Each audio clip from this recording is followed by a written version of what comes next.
Distillery. Who has been out to see that building? Anyone? You're going to today? Oh, great. And so it's a gigantic industrial building, the likes of which Washington's neighbors would have never known in that time period. He really outdid himself with whiskey production at the very end of his life. And so they were hiring archaeologists to come dig on that project, so I came for that, and then I've been here in lots of different roles ever since. So, and I actually volunteered here as a high school student. So if you're interested in archaeology, it's a good place to come and volunteer and see if it's the career for you. So, so I just wanted to talk a little bit about, we've been here as a permanent part of the institution since 1987, but archaeology, the first archaeology here actually happened in 1894, so a really long time ago. Our superintendent dug into the ground to find the foundations of the coach house, the building where Washington stored his coach. And he found those foundations and he rebuilt the building. So some of the buildings that you see on the estate are original, and some of the buildings are reconstructions, and a lot of those reconstructions are based on archaeology being done. And that's a good example. And then there was a lot of work done in the 1930s, people digging in the ground. Apparently they wore suits and ties to do archaeology back then. We are usually in shorts and t-shirts and much more informal dress. And these people were really interested in the earliest Mount Vernon. And so when Washington inherited Mount Vernon from his older half-brother Lawrence, he inherited a very different Mount Vernon than what you see today. And these people wanted to actually find that first Mount Vernon and figure out what it looked like. And so they did a lot of that work. And then in 1987, the Mount Vernon Ladies Association decided that they wanted to have permanent archaeologists on staff here.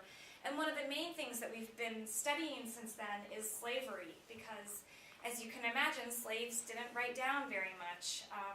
They didn't leave many museum objects behind, and so digging in the ground around where they lived is really our best evidence for who they were and how they lived here and the work they did at Mount Vernon. And so one of the first digs that was done in 1987 was digging underneath a building called the House for Families, and that's where the slaves lived that were working up by the mansion.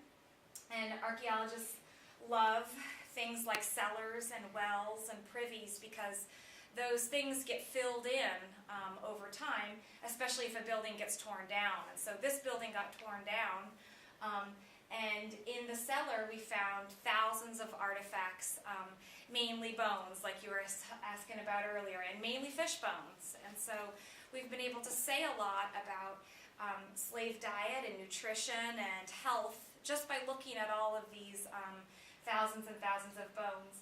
They also left behind beads and buckles and buttons and pieces of clothing that Washington did not give them, but that they managed to get on their own. And so if you imagine, you have a favorite color and you go to a store and you buy beads in that color, buttons in that color, slaves were actually able to do that in the 18th century. And so we've been learning a lot about that. And if you get a chance today, you can go in and see the restored slave quarters that are on either side of that big greenhouse up in by the upper garden, the beautiful upper garden. And every item in there is based on what we have dug up archaeologically. So the plate on the mantle above the fireplace is an exact replica of what we dug out of the ground. And so archaeology has really helped to understand slavery here at Mount Vernon. It's also helped to understand one of my favorite buildings, the dung repository. It's kind of like the unsung, cool building here at Mount Vernon, I think. Washington had a house built for dung. He was the only one of its kind in America to have this building built, and it was for compost. So if anybody composts in their backyard, probably just have a bucket or something that you do it in, and Washington had a building. And of course, he put that building right by the stable. So the source of manure is right there, bringing manure from the horses over into this building and making some of the richest compost that you can imagine. And so that's actually they were able to rebuild that building based on what we found in the ground, and it's a great visitor destination. And then finally, you saw lots of artifacts from the trash midden, right, from the South Grove midden, and that was. I wanted to show you this picture just to show you how close that trash was to the mansion. And so if you think about it, when Washington lived here, there was nobody to come pick up his trash every week. They threw it in the most convenient place. And so the most convenient place up until about the Revolutionary War was just a big kind of hole in the ground that needed to get leveled out, and it was really close to the house, and there were lots of stinky fish carcasses in that pit, and oyster shells and other things. But in the 18th century, smells were more tolerated than they are today. You know, if you think about all the horse manure that would have been around, and just sort of trash around, that's where all of those artifacts that you got to see earlier came from. And then you can actually see, I'm not sure if Karen talked about it, but you can see a lot of those artifacts that you saw in the lab online now on a website called mountVernonMidden.org. So we spent the past few years photographing and learning about all these things and putting them up online, because most people that come to Mount Vernon don't get to go see the archaeology lab. And so this was our way to show all these really neat things like Gumby and everything else to a bigger audience. And then if you do nothing else when you walk around the property today, I would encourage you to go down to Washington's new tomb. Have people visited down at the new tomb before? It's a hike, so you gotta go down a big hill. And at the bottom of the hill is the tomb, and then the slave cemetery surrounds the new tomb. And we've been doing work for the past few months in the slave cemetery, trying to figure out where exactly are people buried. There's no tombstones, there's no markers for these people, but we know that there are many, many burials in the area, and archaeologists are actually digging down there today. So if you want to go see what they're doing and talk to them, you're more than welcome to. And this picture shows, last weekend we had a ceremony down there, and we marked all of the 19 burials that we found with a bouquet of flowers, and let people come and see our work. And that's what this picture shows here. So we think it's one of the most significant projects that we've done in a long time, and I hope you'll get a chance to go down and see it. And where the dirt is darkened. Yeah. So this really orange dirt right here is what tells us that there's a burial there. They've dug down into deeper soil that's really orange. They've dug a hole, taken that dirt out, interred a body, and put the dirt back in, and that dirt looks very different than the surrounding dirt, and they usually form an oval shape about 6 feet long, so they're really recognizable on the ground. Did Washington have several boats, and if so, did he have a marina or a boathouse or anything? Yeah, there was a wharf. We're not exactly sure of the location of the wharf. You know, there's the wharf today when you go down where you can take the tour boat and it'll drop you off.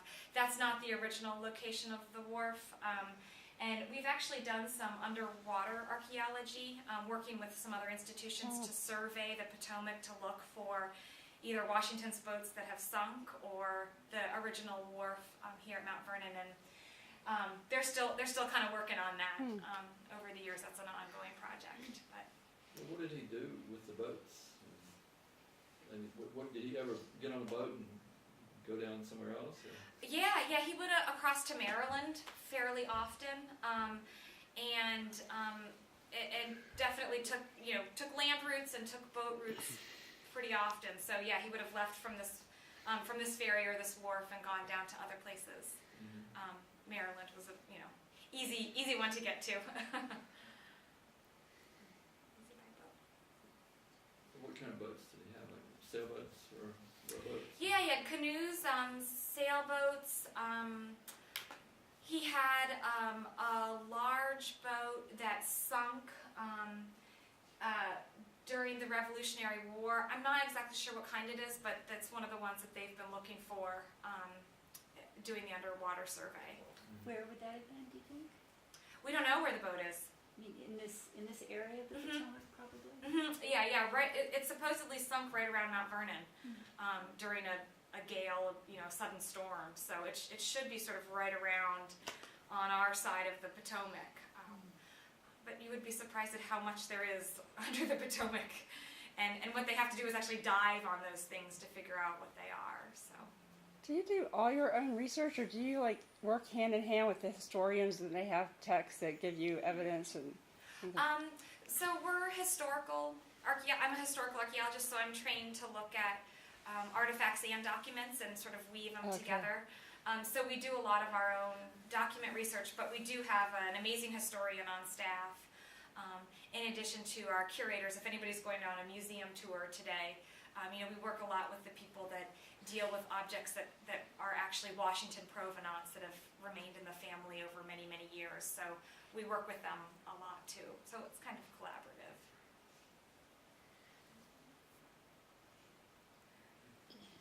All right, well, I hope you all have a great visit today, and it sounds like you have a jam-packed schedule. So I don't know. I think you have to be back around the lobby at 1 o'clock, and so you're free until then. Thank you. Thank you.